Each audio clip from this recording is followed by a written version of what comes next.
We focused this morning on small business owners trying to attract more customers. How do you offer good discounts without losing the store? What should you consider before slashing prices? Here to explain is USA Today columnist and author of the Small Business Bible, Steve Strauss. Steve, thanks so much for being here. Good to see you again. Hi, Meg. All right, so you say give the customer what they want, but how do you do that without losing too much of a profit? Well, you're absolutely right. You have to give people what they want. And what do people want in this kind of economy? They want value. They want to save money. Look, it's been a bad year on Wall Street. Everyone knows it. But two of the Fortune 500 companies that did great this last year are Walmart and McDonald's. And what do they have in common? Well, they are discounters. They cut prices. Similarly, look at Nolan Ryan just bought the Texas Rangers with his group. And one of the first things they did was cut prices on concessions, on parking, because it attracts people. It creates loyalty. People like it. So the key is to be judicious, find some things that are important to people where you can take a little hit on a price, do that, discount that, and you're going to attract people to your business. All right, so what do you need to consider first, though, before just going out and cutting prices? Well, you want to think about what's popular in your business, what people like, and where you can take, as I said, a little hit. And then you're going to let people know that you're going to, in fact, have a sale. You don't want to cut prices across the board.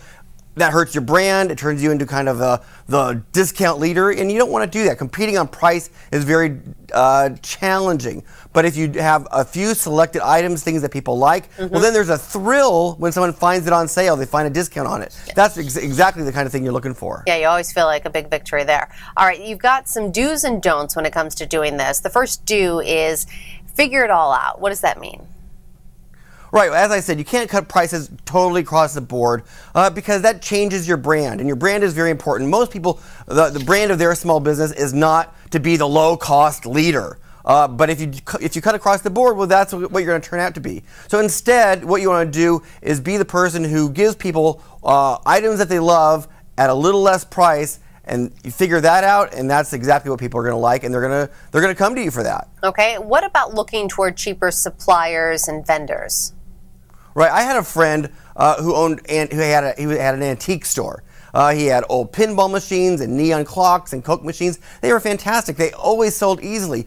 But his secret to success was this motto. He said, "It's all in the buying." It's all in the buying. He knew that if he could get one of those items cheap enough at a low enough price, then he could always sell it. So find vendors who cost you less. Find products that you can maybe get for less, and then you can have a discount and not take such a hit on your profit and bottom line. Okay, and then there is good advertising. You need to let people know that you're having a big sale, right? Right, this is a two-part thing. You want to have a sale, have a discount on something, and then let people know about it. Those are the two secrets. If you do that, boy, people are going to come to you. Customer loyalty isn't what it once was. As I said, people are looking for value and to save money. So if you give them that and you let them know that you're doing that, then they're going to beat a path through your door. And in fact, you're going to take probably some customers from your competition. The two greatest words in the history of advertising are free and sale. So use those words, let people know. Boy, you're going to get more business, right, even at a lower price. All right, before we get to the don'ts, one more do, and that is offer value for less. Yeah, what you don't want to do is take your crappy stuff that you don't like very much, that you have excess inventory, and discount that. Well, that doesn't help them, it doesn't help you. What you want to do is find great items. Either you've resourced them, as we just said, or you have them and you're going to take a hit on it, whatever it is. This is called the loss leader strategy. You're going to take a loss on a couple of items to lead more people into your door and sell more items.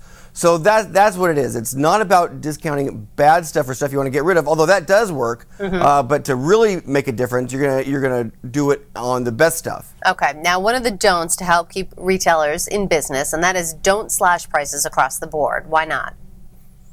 Right, because then it really, as we mentioned, hurts your brand, and you become a discounter. And competing on price, all of a sudden you're competing on price, and you're lowering and lowering. And what does that tell people? Well, it tells people you're the cheapest, but maybe you're not the best. And most people want to be known as the best and not the cheapest. So across the board, no. Selected, okay, yes. All right, now one other don't is don't lose money. So you need to discuss the loss leader strategy. What is that?